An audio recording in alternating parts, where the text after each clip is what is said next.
Sejam todos bem-vindos a mais uma live da produtora Alpor. Eu sou o Bruno Alpor e é um prazer estar com todos vocês. Hoje, dia 19 de junho de 2020, em pleno nossa comemoração do cinema nacional, o famoso cinema brasileiro. E lembrando a todos vocês que esta live é produzida pela produtora Alpor, Produções Artísticas, que visa utilizar a arte como intermédio do bem, sem necessariamente filiações partidárias, políticas ou religiosas, lembrando que toda forma de se fazer o bem é importante, é legal e a gente está aí para isso. Tá?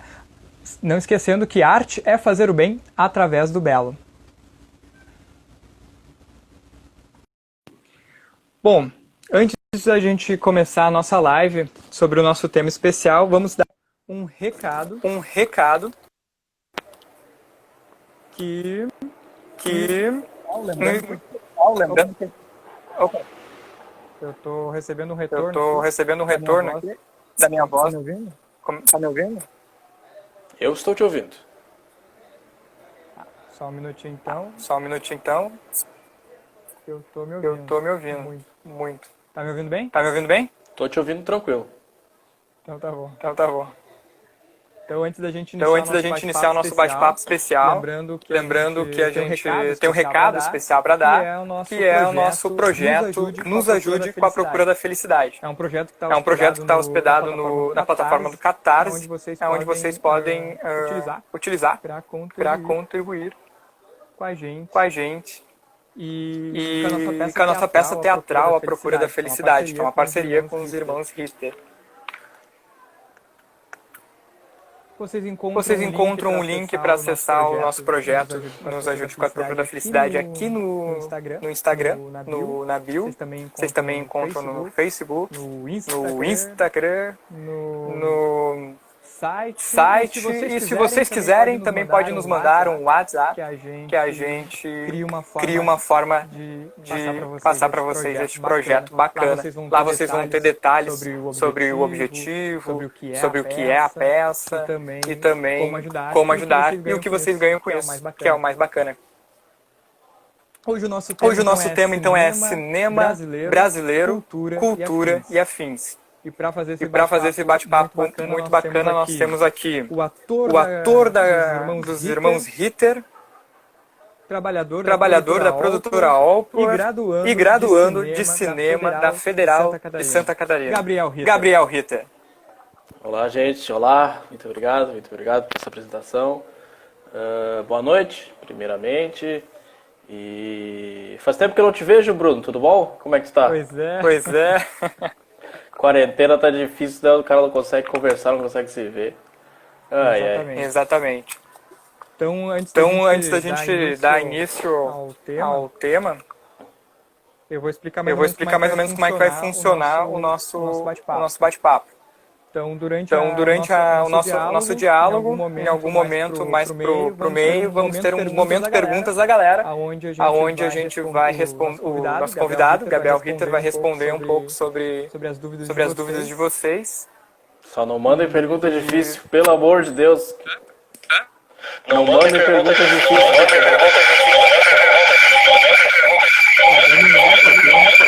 Agora deu eco aqui. Fala alguma coisa, Gabriel? Parou. Certinho? Acho que sim. Então vamos seguir, então. Às vezes dá esses conflitos, né? Os ecos. A gente está procurando melhorar isso. Mas então a gente vai ter as perguntas que foram enviadas por e-mail. Lembrando que a gente mandou uma newsletter muito especial, né? O Gabriel fez um material bacana. Quem ainda não é inscrito pode entrar lá no nosso site, www.produtoraalpor.com. Vocês vão poder se inscrever na nossa news e ganhar aí um material exclusivo bem bacana. As perguntas também foram vindo aqui do Instagram, vieram do Facebook e também vocês podem ir colocando as suas perguntas aí que a produção vai nos dar. É isso então, Gabriel. Diga pra gente como é ser um estudante de cinema aqui no Brasil. A resposta bonita ou a resposta sincera? A resposta que tu queira dar. Tá. Eu tô me ouvindo aqui. Tá. Não sei se as pessoas estão ouvindo. Fala pra gente. Alô, alô? Agora Tá melhor? tá de boa. Tá. Então, vamos lá. A resposta bonita primeiro.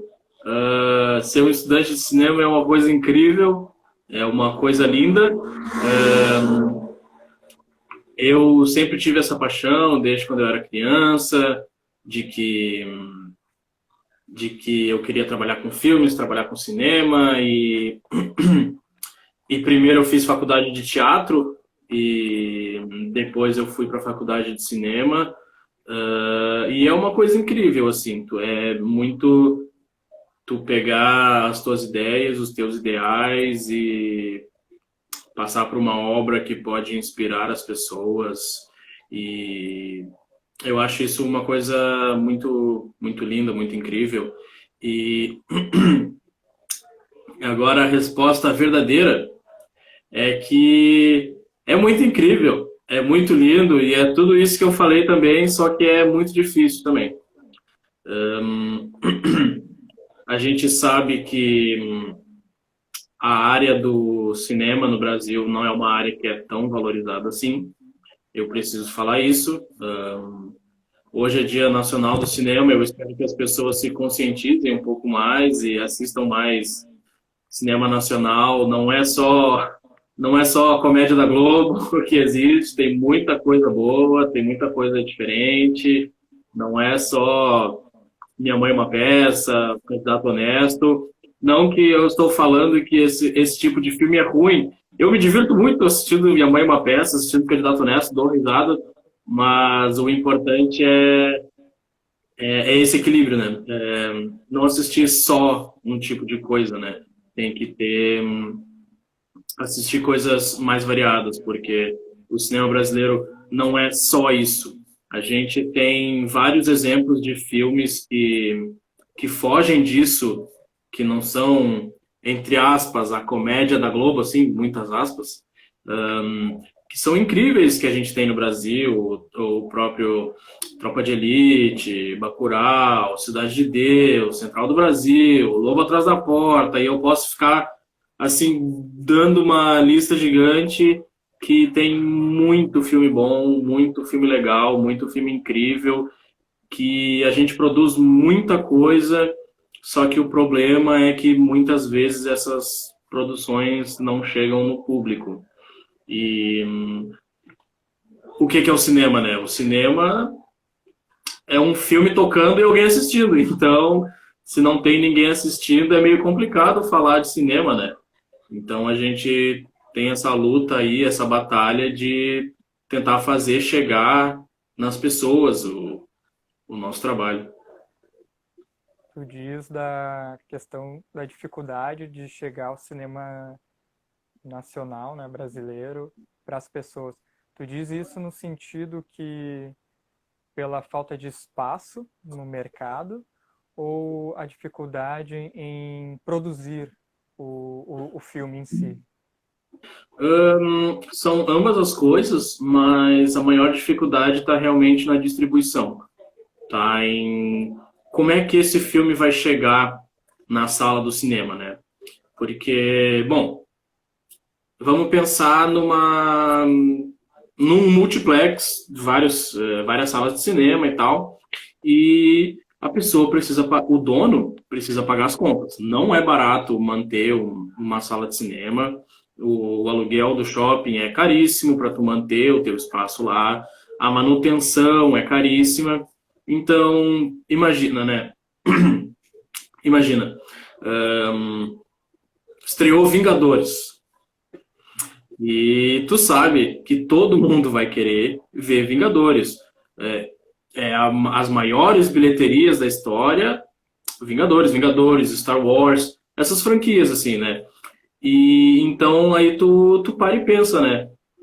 Por que o dono da sala, por que que ele vai botar, ele vai deixar de botar, por exemplo, sei lá, 3 salas de Vingadores ou de Star Wars, que ele sabe que durante as 5 sessões do dia inteiro elas vão estar cheias de gente, para botar um filme brasileiro que vai meia dúzia de pessoas por sessão. No pior dos casos, pode até ter alguma sessão que vai estar vazia. Por que que ele vai fazer essa escolha, né, de passar um filme brasileiro em vez de passar um blockbuster, assim, que tá certo que vai dar dinheiro? Esse é um problema que a gente enfrenta, né? Não só de tornar as nossas obras mais apelativas para o público, mais interessantes para o público, mas também o público ser mais acostumado a assistir obra brasileira, né? Porque, bom, eu conheço um monte de gente, tu deve conhecer um monte de gente também, e o pessoal que está assistindo também deve conhecer um monte de gente que fala, não, eu não vejo filme brasileiro porque é só baixaria, ou é só bobagem, é só palavrão. E não, cara, a gente tem muita coisa, e, tipo, isso é um atestado de que as pessoas não têm acesso ao que a gente produz, porque é muita coisa que a gente faz, que as pessoas não veem, e daí a gente fica com esse estereótipo, né? Não, eu não vou ver filme brasileiro porque filme brasileiro é só palavrão, é só violência, é só baixaria, essas coisas, né? Tu acha que tem muita gente que vê filme brasileiro e não...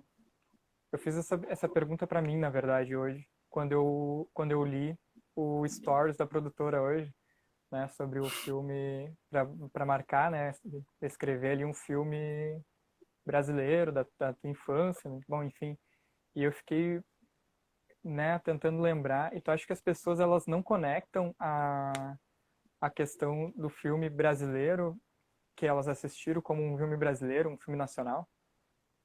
Tu acha que mais um filme que eu vi, sabe? E é isso. Eu acho que, às vezes, ela não encaixa nem na categoria de filme, talvez. Porque aí vai de um costume que, falando de novo, a Globo tem, que é ou transformar uma série em filme ou transformar um filme em uma série, né? Então, muitas vezes, por exemplo, o filme do Tim Maia, o filme da Cássia Eller, tu vai lá ver, estreou o filme no cinema.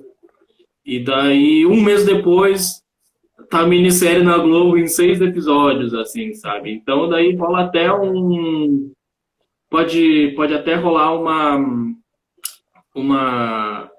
um conflito na mente do espectador, assim. Ele pensa, bom, por que eu vou ver esse filme se daqui a pouco vai lançar como minissérie? Até um dos melhores filmes que a gente já fez na nossa história, o Altos da Compadecida, ele também tem isso. Ele tem a versão em filme e a versão em minissérie. Então, às vezes, o brasileiro vê e não considera nem filme o filme que ele está assistindo. Interessante, eu acho bem bacana essa perspectiva, porque a gente está acostumado, isso não só no cinema, né? Na verdade, em tudo que é cultura, a consumir a arte de uma maneira irracional. Não sei se é exatamente a palavra certa, mas a gente não...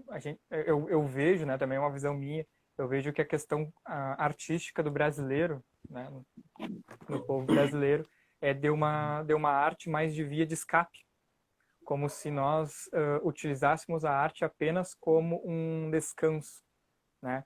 Agora eu cheguei cansado da minha rotina, sento e vejo um filme.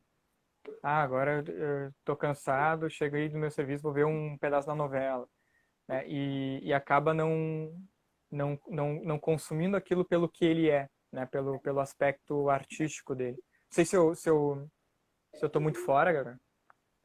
Eu concordo com o que tu falou, mas eu acho que não se limita só ao brasileiro, não. Eu acho que isso a grande parte das pessoas é assim, né? A arte é só uma válvula de escape. Porque, bom, por exemplo, tu vê as maiores bilheterias da história são filmes extremamente divertidos, e explosão e ação, e é um negócio que vai te deixar entretido pelas 2, 3 horas que o filme te propõe a te deixar sentado ali prestando atenção. Quando são filmes mais... eles são mais cadenciados, são mais lentos, tem essa... Eu acho que a gente põe esse rótulo, filme chato, esse filme de arte aí, esse filme cabeçudo, nossa, não vou nem ver. E isso é da maior parte das pessoas, assim, eu acho que não se limita não só ao brasileiro. E porque eu até volto no comentário eu acho que foi a Bia que comentou, que ela perguntou, tu acha que pode ser uma questão cultural do brasileiro valorizar o que é de fora? Eu acho que... Opa, quase escrevi um comentário aqui. Meu Deus, não consigo mexer. Eu acho que sim, eu concordo, porque que nem tu falou, a pessoa chega em casa e vou ver um pedaço da novela. E exatamente a mesma coisa acontece lá, sabe? E por algum motivo a gente dá mais valor cultural ao que é produzido lá do que o que é produzido aqui, sabe? Um bom exemplo disso é, sei lá, sitcoms, sabe? Séries de comédia, assim, séries que mais tiveram audiência, assim, de comédia, sei lá, eu vou pegar The Big Bang Theory. É basicamente isso, é uma série que ela tem... Por que é uma série que ela tem 22 episódios? Ela fica metade do ano passando. É porque tu vai chegar todo dia da tua casa, tu vai falar, nossa, eu tô cansado. Tu vai ligar a TV e vai estar dando mais um episódio. E ainda tem o adicional, que eles têm a vantagem que as nossas novelas não têm, de que eles não seguem uma história linear. Se tu vê um episódio solto, tu vai entender completamente o que está acontecendo. Tu não precisa ter visto o da semana anterior, o da semana anterior e o da semana anterior. Nas novelas isso não acontece tanto, né? Isso até acontece, os roteiristas de novela, eles até tentam contornar isso, porque a novela é todo dia, né? Então demora bastante tempo para acontecer alguma coisa bombástica, e todo dia tu vai ver e tem alguém basicamente repetindo com todas as palavras o que aconteceu no capítulo anterior, né? E por que a gente dá mais valor a uma série produzida lá, que tem basicamente os mesmos valores, a mesma razão de ser do que as que são feitas aqui, sabe? Eu acho que isso pode ser, agora puxando um pouco do meu conhecimento mais técnico, né? Eu acho que isso pode ser uma questão de divulgação, né? De o brasileiro no cinema não ter tanto um planejamento de marketing, um planejamento de marca, de divulgação do seu produto do que o norte-americano, por exemplo? Cara, porque tem o lance de que divulgar é caro. É muito caro divulgar. Tu vê, assim, um filme, geralmente, como é que a gente faz o cálculo de quanto que custou para fazer esse filme, mais quanto que custou para fazer o marketing, a propaganda desse filme. Geralmente, o que se gasta em marketing nessas empresas grandes, hollywoodianas, norte-americanas, é basicamente o orçamento do filme. Então, o filme custou 100 milhões, tem mais 100 milhões só em marketing. E o mercado audiovisual brasileiro, ele não é tão grande assim. Não tem como a gente fazer um filme de 100 milhões de reais e gastar mais 100 milhões de reais só para fazer a propaganda do filme. Isso é uma questão muito difícil e é um empecilho que a gente tem como indústria. A indústria do cinema brasileiro, ela nem de perto, ou nem de longe, ou tanto faz o que tu quiser dizer, é do tamanho de uma indústria norte-americana, de uma indústria europeia. Não tem nem como comparar. E é por isso que a gente perde muito na questão de salas. E ainda tem a questão de que o Brasil tem muita pouca sala de cinema. Muita pouca sala de cinema. Se não me engano, a gente tem, eu acho que 3 mil salas de cinema. E nos Estados Unidos tem por volta de 100 mil. Então, assim, é uma diferença ridícula, assim. Talvez se tivessem números de salas o suficiente, talvez a gente conseguisse, talvez tivesse espaço para tudo. Beleza, o cara expande as salas de cinema que ele tem na rede dele, e daí ele pode arcar com, entre aspas, o prejuízo, falar muitas aspas o prejuízo, né, para não botar o filme brasileiro num lugar ruim, mas ele pode arcar com o fato de eu vou botar em 3 salas aqui uma grande franquia que vai me dar bastante dinheiro, e eu vou ganhar tanto dinheiro com essas franquias aqui que eu consigo arcar com não ganhar tanto dinheiro aqui com esses filmes mais brasileiros, o filme de nicho, esse tipo de coisa. Então eu acho que se a gente tivesse mais sala de cinema seria um jeito de a gente contornar isso daí. Tu fala bastante da questão do espaço, né, do cinema. Eu, como leigo, né, te pergunto quais são os locais aonde tem a distribuição do cinema. Do filme, perdão. Né? Eu fiz um filme, né, ou próximo de um longa, né, e eu quero distribuir ele aonde que eu vou sem ser o cinema. Cara, atualmente a gente tem essa coisa linda chamada internet, né? Que tu, por exemplo, tu quer postar no YouTube ou no Vimeo, tu não gasta 1 centavo para fazer isso. E se alguém quiser assistir o teu filme, tu simplesmente manda o link para a pessoa e ela vai assistir. Mas geralmente o que acontece, você vai inscrever o seu filme depois de pronto já, né? Se você for um realizador independente, você faz o seu filme e depois de pronto você vai inscrever num festival.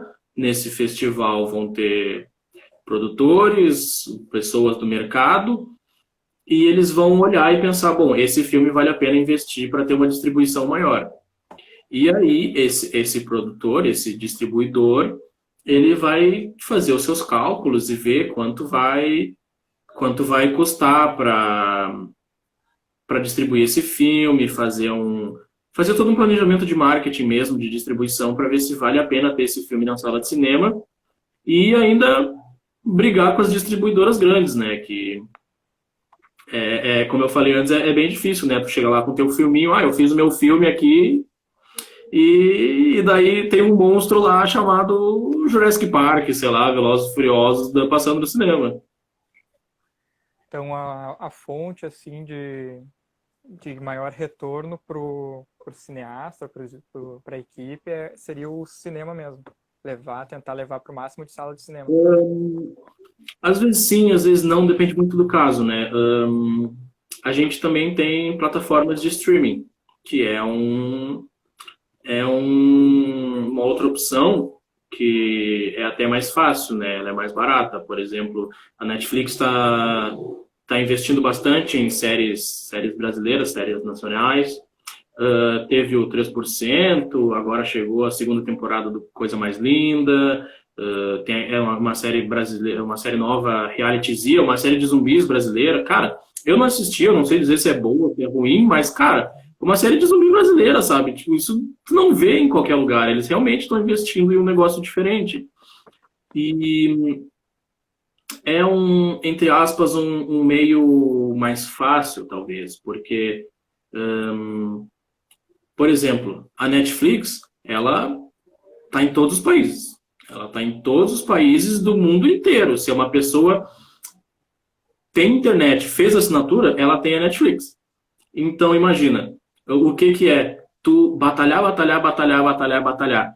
pro teu filme ficar numa sessão, numa sala, na última sala, na sessão das 10 horas da noite, que já não tem mais quase ninguém, e ele vai ficar 1 semana, 2 semanas em cartaz, e logo depois vai vir outro filme e vai tomar o lugar dele.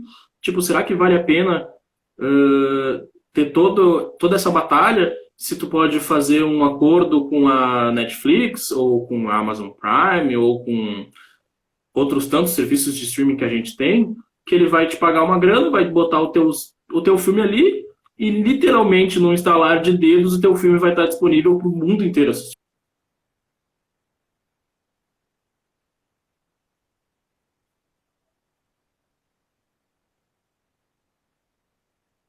Gabriel está conosco? Oi. Alô? Acho que sim. Voltou? Bacana. O que eu estava falando é isso aí, então, né? Então, são várias opções, tem streaming, tem até, por exemplo, exibição em voos também é um outro método de distribuição, um outro contrato. Interessante.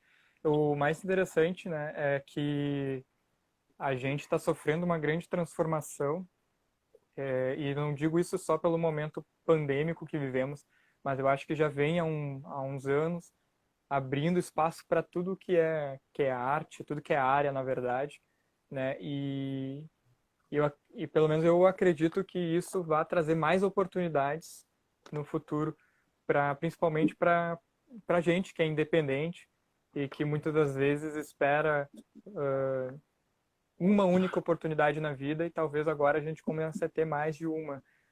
Não sei. Vamos agora para um momento conhecendo o convidado. Agora é um momento novo, a gente ainda não fez em nenhuma live. Então, vamos conhecer um pouquinho do nosso convidado, Gabriel Ritter. São perguntas rápidas, fáceis. E diga-me, inverno ou verão? Verão. Doce ou salgado? Salgado. Algo que ama? Algo que eu amo, dar risada. Um diretor? Um diretor, nossa senhora. Qualquer diretor, não é o que tu mais Tem que ser gosta, rapidão, não é o assim, melhor, tem que ser é um rapidão. diretor. Eu vou falar o Ryan Coogler, cara, que ele é um exemplo, um grande exemplo para mim. Um filme nacional?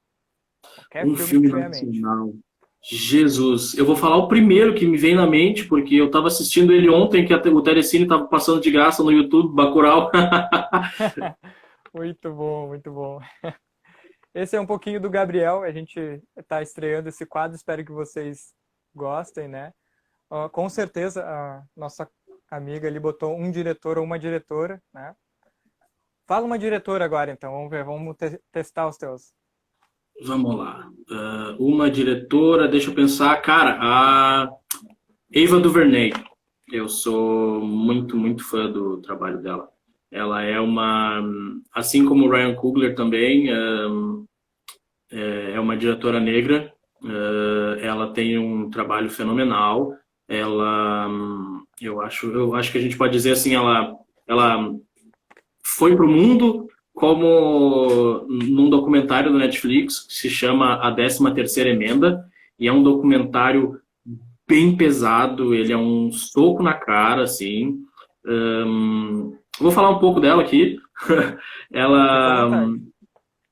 Esse documentário, ele é sobre a 13ª Emenda da Constituição dos Estados Unidos, que ela garante liberdade para todos os cidadãos do país. Essa foi a emenda que aboliu a escravidão. Só que tem um detalhe nessa emenda, que ela diz que concede liberdade a todos, menos para presos culpados convictos. Então, ela traça nesse documentário, ela traça todo um histórico de como, logo após a abolição da escravidão, teve uma onda de prisões, de encarceramento em massa desses pretos que tinham sido libertos. Porque a escravidão, eu nunca sei qual é o certo, escravidão ou escravatura, perdão, quem souber, comenta aí. Que logo após a escravidão teve um rombo na economia, né? Porque era um modo de gerir dinheiro, porque afinal eles estavam lá trabalhando de graça. Ninguém recebia por estar trabalhando. Então, depois que os escravos foram libertos, eles abriu um rombo na economia porque não tinha quem trabalhar. Então, eles pegavam e prendiam esses ex-escravos por literalmente qualquer motivo. Se ele estivesse andando na rua, ele ia ser preso por vadiagem e ele ia para a prisão e ele ia ser obrigado a fazer trabalhos escravos. Então, ele é um documentário, ele é bem pesado, mas ele é um documentário muito bom e ele vai desde a abolição da escravidão até os dias atuais, mostrando como a política ela tem ela transforma os pretos em criminosos, como a imagem do preto não é bonita, não é representada como as outras raças são. Então, é um documentário muito bom, muito bom. E foi esse documentário que mostrou a Ava DuVernay para o mundo, e logo depois ela fez uma série incrível chamada Olhos que Condenam, também para Netflix, que é baseada na história real de acho que são 5 garotos pretos que foram presos acusados injustamente de terem estuprado uma menina, simplesmente porque eles estavam lá e eles estavam no lugar onde aconteceu o crime, só que o crime aconteceu no Central Park, que é um lugar enorme, e teve essa denúncia e, são 5 meninos pretos, se eles estão ali, obviamente eles são culpados, né? Então a polícia prendeu eles e eles sofreram todos os tipos de abusos psicológicos, assim, eram crianças, mal tinham feito 18 anos, alguns deles nem tinham feito 18 anos, mas foram presos na hora. E é uma série incrível e, enfim, Ava DuVernay é uma diretora muito boa. Bacana. Isso que tu trouxe, né, essas referências, até agradeço a contribuição da nossa amiga que questionou da diretora, né? Como é que... Não quero te fazer como uma pergunta, mas eu gostaria de mais uma opinião mesmo, né? Como é que tu vê o cenário atual do cinema? Daí até podemos ser mais abrangentes ou ficamos no quesito nacional, né? Mas para o pessoal que quer trazer uma mensagem como essa, né? Como da questão do preconceito e outras lutas também que são bem bacanas e importantes da gente estar trazendo à tona, e que o cinema é usado dessa forma. Como é que tu vê isso, assim? O cinema sendo usado para isso também. Lembrando que a gente estava conversando anteriormente de que temos muito uma postura de filmes para relaxar, né? Mas nós temos uma grande oportunidade porque o cinema atinge muitas pessoas, né? Então, eu acho um exemplo perfeito. Lá vou eu falar de cinema hollywoodiano de novo, né? A live é sobre cinema brasileiro, mas o exemplo eu ia falar do Jordan Peele. Para quem não conhece, ele fez o filme Corra e logo depois ele fez o filme Nós, que são 2 filmes de terror. Ele toca muito nessa temática negra, racismo, e o que eu acho muito legal dos filmes dele é que eu acho que ele equilibra muito bem a mensagem que ele está tratando e o entretenimento que ele quer passar. Por exemplo, no Corra, ele é um filme de terror que simplesmente tu pode encarar como um filme de terror. O cara foi lá e estão fazendo alguma coisa muito louca. Não tô querendo dar spoiler, por isso que eu tô falando muito vagamente.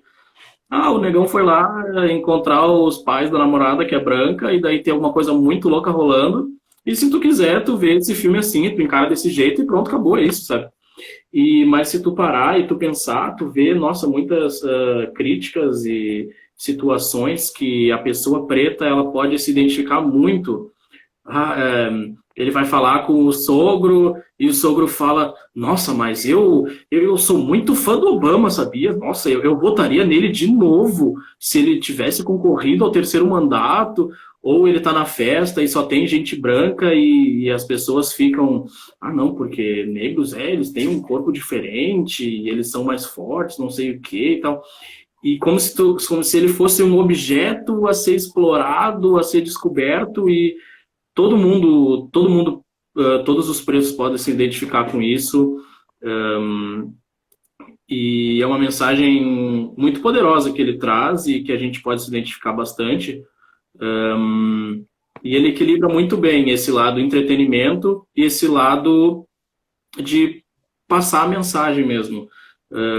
Não é, na minha opinião, é diferente do cinema da Ava DuVernay, como eu falei anteriormente, que ela é soco na cara o tempo inteiro. O Spike Lee também é soco na cara e chute e tu sai, parece que tu apanhou.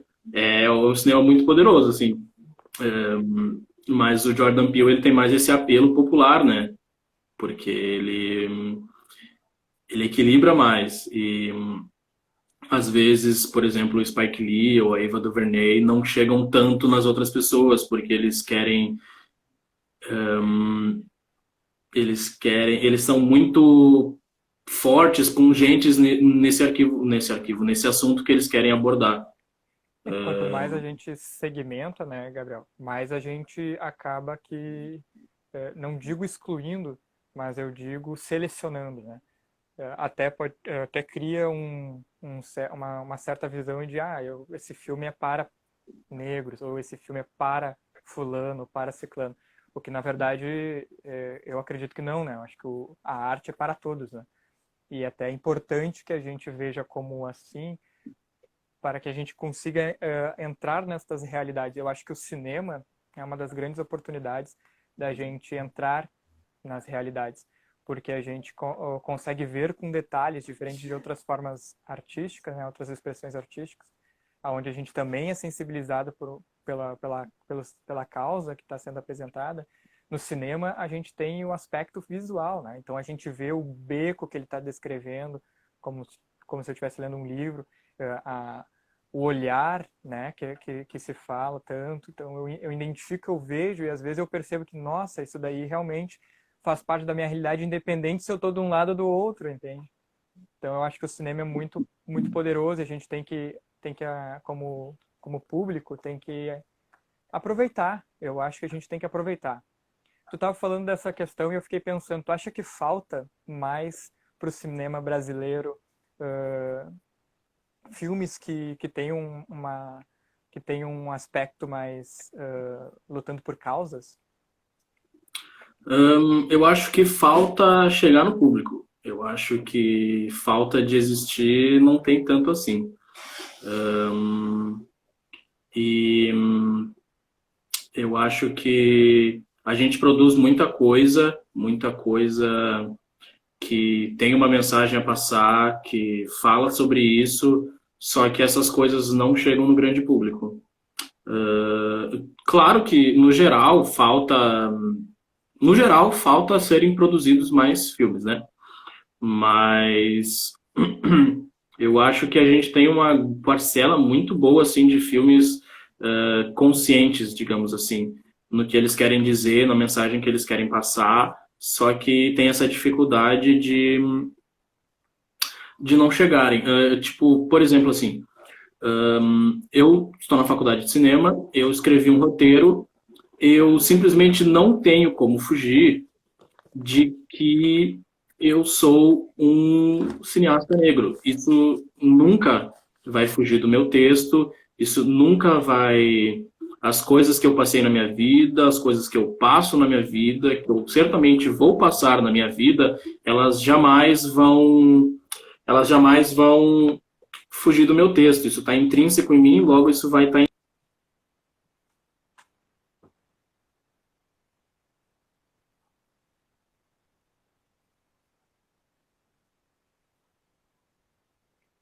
Gabriel?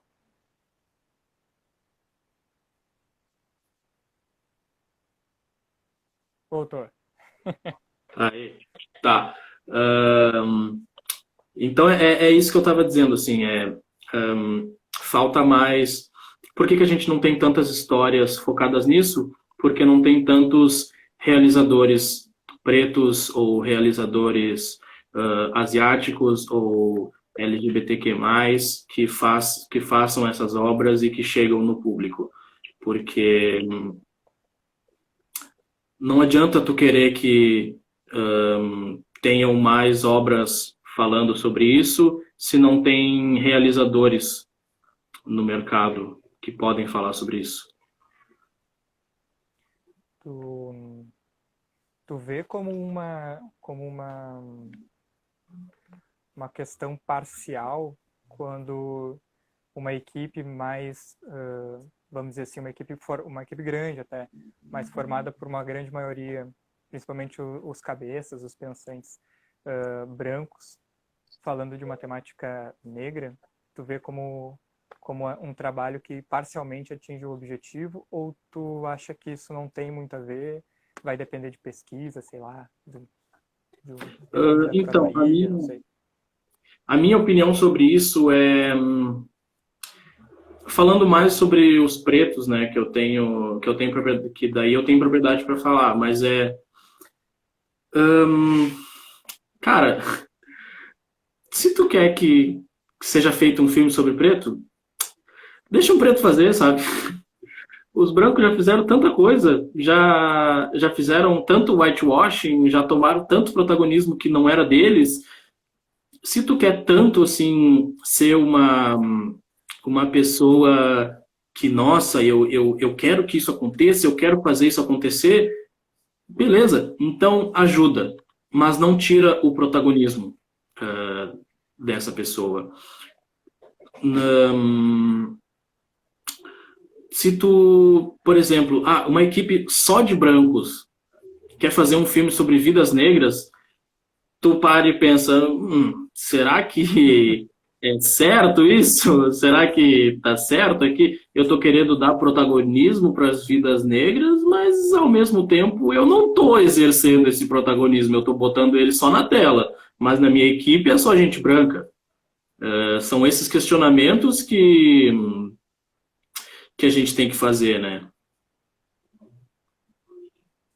Então, vamos para um momento perguntas da galera. Então, quem quiser fazer pergunta, esse é o momento. O nosso queridão vai responder algumas perguntas. Vamos ver aqui. O que precisa mudar para o cinema brasileiro ser mais valorizado? Uau, tanta coisa. Tanta coisa precisa mudar, cara. Eu acho que a primeira coisa que precisa mudar é a nossa distribuição, porque, como eu falei anteriormente, tem muita coisa sendo feita, mas pouca coisa que chega no público. E eu acho que principalmente são 3 coisas que precisam mudar. Primeiro é a distribuição, e a segunda e a terceira são meio que... Eu acho que elas meio que andam juntos. Eu acho que tem que mudar um pouco tanto a mentalidade de quem produz quanto a mentalidade de quem assiste. Porque o artista, muitas vezes, ele tem que fazer... Muitas vezes não. Eu tenho a opinião de que sempre ele tem que fazer algo que seja interessante. Falando de cinema, seja interessante pro público assistir. E, ao mesmo tempo, nessa contrapartida, o público também tem que estar disposto a assistir isso. Porque a gente sofre um negócio que, oficialmente, a gente deixou de ser colônia, né? Mas aqui a gente é colônia até hoje. A gente nasce, a gente está exposto a músicas internacionais, a filmes internacionais, a séries internacionais, a desenhos internacionais. Tudo que tu vê na tua vida é em inglês, é em espanhol, é em qualquer coisa, menos o português. E daí, quando tu vê um filme brasileiro, tu até pensa, nossa, que estranho. Porque, por exemplo, tu vê um filme brasileiro, tu estranha a pessoa falando português. Não é muito louco isso? Tu estranha a pessoa falando português, porque uma coisa é tu ver filme dublado a tua vida inteira. É outra coisa. O som sai diferente, a pessoa tá mexendo a boca, mas não é aquele som que ela tá produzindo, a gente tá botando a nossa voz em cima disso e a gente se acostuma com a dublagem. Mas quando é alguém realmente brasileiro falando português, pensa, nossa, que estranho. E é um estranhamento que a gente tem, por exemplo, não sei, tu vai ver um filme brasileiro de terror ou um filme brasileiro de ficção científica e a pessoa fala um termo que tu não tá acostumado. E tu fica, nossa, que coisa falsa, as pessoas não falam desse jeito. Sendo que, se esse filme está em outra língua, tu simplesmente passa por cima disso e está aceitando tudo, né? A gente tem que treinar bastante o nosso olhar para ele deixar de ser tão norte-americano. Porque até em questão de um padrão, uma fórmula, existe uma fórmula hollywoodiana que a gente está assim, completamente acostumado. E quando a gente vê coisas diferentes, é chato, é sem graça, é errado, mas isso não quer dizer, é só diferente, é outra forma de fazer. A gente tem que estar aberto para essas outras formas de fazer também. Muito bom. O que falta para o cinema brasileiro ficar melhor? Acho que está meio dentro do que tu disse, né? Qual é o gênero, na sua visão, mais desconhecidos feitos por brasileiros? Qual o gênero de cinema? Ficção científica. Ficção científica. Tem algum para indicar aí? Cara, tem um filme que era de ficção científica. O nome é Branco Sai, Preto Fica. Ele foi realizado por um diretor negro. Não, se eu não me engano, ele não é negro, mas ele é da... Eu esqueci o nome agora, da periferia de Brasília. Alguém me ajuda? Alguém me ajuda aí dos comentários, que eu sei que tem gente que conhece nos comentários aí que eu tô vendo. Na Ceilândia, lembrei, Ceilândia. Ele é morador da Ceilândia, que quando foi projetada Brasília, o pessoal que morava naquela área foi tipo, saiam daqui, só pessoa importante vai morar aqui e vocês vão ficar na periferia. Então esse cara fez um filme que é sobre, ele se passa num pós-apocalipse, digamos assim, num futuro meio distópico, e chega um viajante do futuro que ele quer salvar o futuro, que está acontecendo uma treta muito grande no futuro que a gente não descobre o que é, mas ele precisa resolver essa treta no presente. E ele precisa achar uma pessoa que era uma pessoa que ela participou de um atentado numa festa, num baile, que foi um atentado cometido pela polícia, que estava todo mundo se divertindo, escutando suas músicas, e a polícia chegou lá e os policiais repetiam essa frase: branco sai, preto fica. Eram para os brancos saírem das festas e os pretos que ficassem iam ser espancados pela polícia. Isso realmente aconteceu, esse fato realmente aconteceu na Ceilândia, em Brasília. E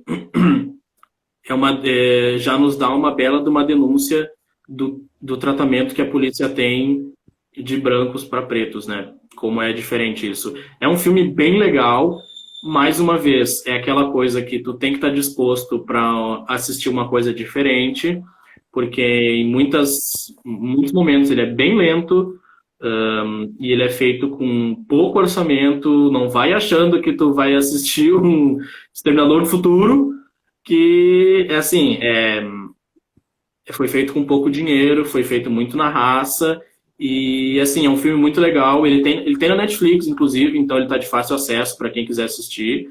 Não sei se a Netflix tirou, espero que não tenha tirado, porque, né, toda semana sai alguma coisa da Netflix, mas se ainda tiver lá, eu recomendo bastante. Tem outro que ele é bem legal, ele é um curta, se eu não me engano, ele é do Kleber Mendonça Filho, diretor de Bacurau, que ele se chama Recife Frio, que ele é um curta, ele é mais bem-humorado, ele é mais leve, ele é meio de comédia, mas ele imagina o que aconteceria com Recife se chegasse uma frente fria e começasse a nevar em Recife. Então ele traça algumas coisas bem engraçadas, assim, né? Que agradecendo a Martina aí, que tá botando o nome de todos os filmes, porque se alguém perdeu, é só rolar para cima os comentários que vai achar. Ele faz entre aspas, brincadeira, né? Porque todos os apartamentos caríssimos na beira da praia perdem todo o seu valor, porque quem é que vai querer morar na beira da praia se está tudo congelado, se está todo mundo morrendo de frio? Na praia é aquele frio que bate o tempo inteiro, e aí nas casas de gente rica, o quartinho da empregada vira o quarto mais disputado, porque é um quarto. Opa, Gabriel.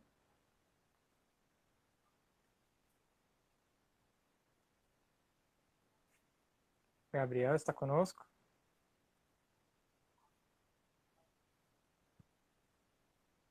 Gabriel? Estamos perdendo contato com o nosso convidado especial.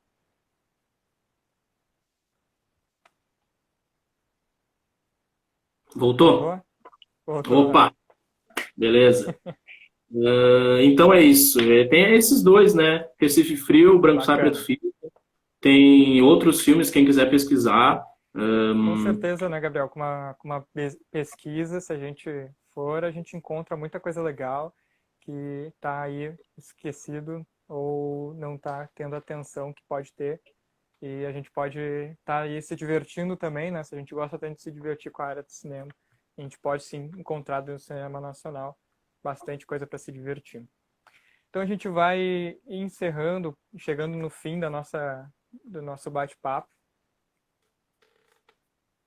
Gabriel, conosco?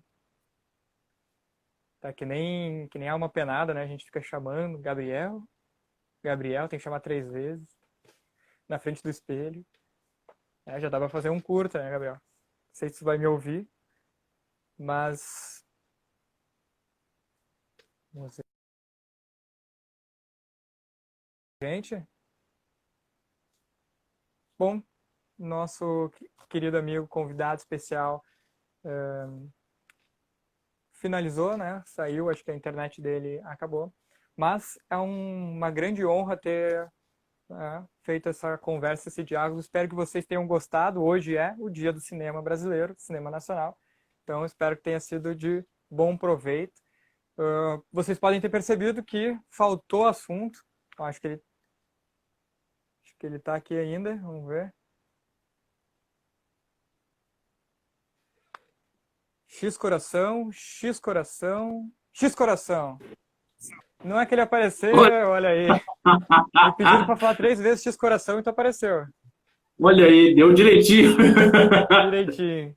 Então, para encerrar, Gabriel, diga aí para o pessoal por que o pessoal deve acompanhar, consumir, né, os trabalhos, as produções da produtora Alpar. Pode ser bem rápido.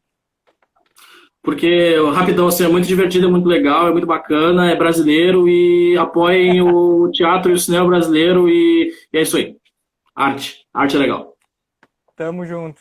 Então, foi um prazer estar contigo. Esperamos ter uma nova oportunidade de conversar. Achei um papo muito bacana, muito fluido. Espero que o pessoal aproveite. E uma próxima oportunidade estamos aí, né? Claro, sempre que quiser. Foi uma baita conversa, hein? Adorei. Que bom. Beijão. Tchau, tchau. Então é isso, pessoal. Encerramos com o pé direito, com o nosso querido amigo. E não esquecendo que nós estamos com o nosso projeto no Catarse, Nos Ajude com a Procura da Felicidade, a parceria com os irmãos Ritter, onde o Gabriel faz parte. Vocês podem encontrar os links aí no nosso site, na bio do Instagram. Vocês podem encontrar também no Facebook. Pode mandar um WhatsApp para a gente. Espero que vocês tenham gostado. Mandem aí os seus feedbacks. Entrem em contato e é isso aí, pessoal. Vamos espalhar a arte, porque arte é fazer o bem através do belo. Então, até a próxima!